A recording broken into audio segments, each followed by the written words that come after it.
आखिर क्या वजह थी साउथ के सुपरस्टार रजनीकांत के हिंदी फिल्मों से दूरी बनाने की, और कैसा होता मिजाज एक भारतीय रोबोटिक नारी का, कौन से फीचर्स होते इनमें। रजनीकांत ने 1983 में बॉलीवुड में कदम रखा फिल्म अंधा कानून से। ये वो जमाना था जब हीरोइनों के बजाय हीरो प्लाजो पैंट और हाई वेस्ट जीन्स पहना करते थे। फिल्म में थलाइवा के अलावा हेमा मालिनी और अमिताभ बच्चन भी थे। ये उन दिनों की बात है जब अमिताभ बच्चन रणबीर कपूर हुआ करते थे और उनकी आलिया भट्ट थी जया भादुरी और कटरीना कैफ थी रेखा जी। वो कहते हैं ना, मोहब्बत हमेशा जवां रहती है, और देखिए रेखा आज भी उतनी ही खूबसूरत है और उनके बाल भी उनके ही तरह सिल्की और शाइनी है। सनसिल्क वालों को एक बार तो रेखा जी के साथ ही विज्ञापन कर लेना चाहिए था, लेकिन सनसिल्क नहीं तो लक्स ही सही। फिल्म में जहां शहंशाह थे तो ड्रीम गर्ल भी थी। फिल्म रही थी सुपरहिट और रजनीकांत की करियर ने भी पकड़ी थी रेस। उन्होंने हम और चालबाज जैसी सुपरहिट फिल्मों में लीड किरदार निभाया था, लेकिन 2000 में अपनी आखिरी फिल्म बुलंदी से उन्होंने बॉलीवुड के फ्यूचर को भांप लिया था।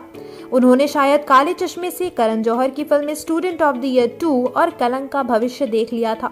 उनको पता था ऐसा वक्त भी आएगा जब फिल्म डायरेक्टर्स करेंगे चालबाजी और फिल्म के नाम पर हमको परोसेंगे हॉलीवुड की भाजी। कानून तो पहले से ही अंधा था, लेकिन अब तो कानून बॉलीवुड के गाने सुनकर बहरा और गूंगा भी हो गया है। ये भी हो सकता है रजनीकांत को हिंदी का देर आए दुरुस्त आए वाला मुहावरा देर से समझ आया हो कि जब बॉलीवुड ने मेरी ही फिल्मों को आगे चलकर हिंदी संस्करण बनाना है तो मैं डबल मेहनत क्यों करूं। भूल भुलैया हो या रोबोट, फिल्म को सीधा हिंदी में डब करके बना देते हैं। फिल्म को पैन इंडिया प्रोजेक्ट टेक्नोलॉजी के काम आसान किया है और हमारा नुकसान ये हम पर छोड़ देते हैं। ये इतना ही मुश्किल सवाल है जितना कि मेलोडी इतनी चॉकलेटी क्यों है, या पिताजी का पतलून एक बेलांग और छोटी करनी है या नहीं। लेकिन टेक्नोलॉजी और डायरेक्टर एस शंकर एक बार फिर से हम चिट्टी से मिलवाने जा रहे हैं, यानी जल्द ही फिल्म रोबोट 3.0 की शुरुआत होगी। लेकिन इस बार फिल्म में चिट्टी नहीं बल्कि कुट्टी होगा, जिसके खिलाफ एक फेमिनिस्ट रोबोट तो होनी ही चाहिए, जो लुक में एकदम कैटरीना कैफ जैसी हो और एक्शन में एकदम एवेंजर्स की ब्लैक विडो जैसी। मतलब यहाँ भी हमारे मोह हॉलीवुड से नहीं छूट रहा। ऐसा क्या है जो पूरे भारत को अमेरिका की तरफ खींचता है और पंजाब को कनाडा की ओर। लड़कियां शायद इस महिला रोबोट में एक ऐसा फीचर देखना चाहेंगी जिससे वो रिलेट कर सकें। जैसे इस महिला रोबोट में चिट्टी की तरह भावनाएं डाली जाएं। क्या पता इस रोबोट का नाम भावना ही हो। जैसे फिल्म रोबोट में चिट्टी ने ब्लू और मेटेलिक सूट पहना था, वैसा ही ये रोबोट का सूट भी पिंक और मेटेलिक रंग में हो। भावना एक संस्कारी रोबोट भी हो सकती है जो सुबह अपनी ऑनलाइन प्लेलिस्ट से गायत्री मंत्र चलाकर घर के बुजुर्गों का आशीर्वाद पाए, बच्चों की मैथ्स प्रॉब्लम को झट से सॉल्व कर दे और घर के सोफे और बेड को एक हाथ से उठाकर कोने कोने की सफाई करके दिखाए। लेकिन क्या भावना अपने ब्लूटूथ के रडार में किसी लड़के को भटकने देगी?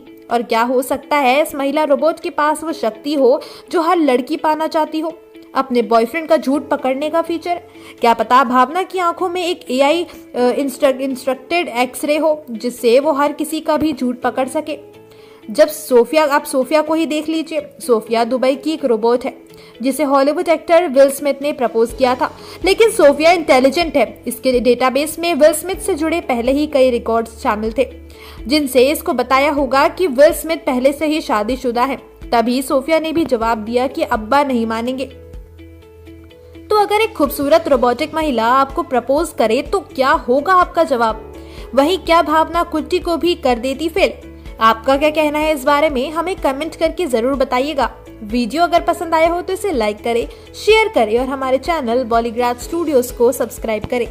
आज की हमारी स्क्रिप्ट लिखी है सिमरन रावत ने।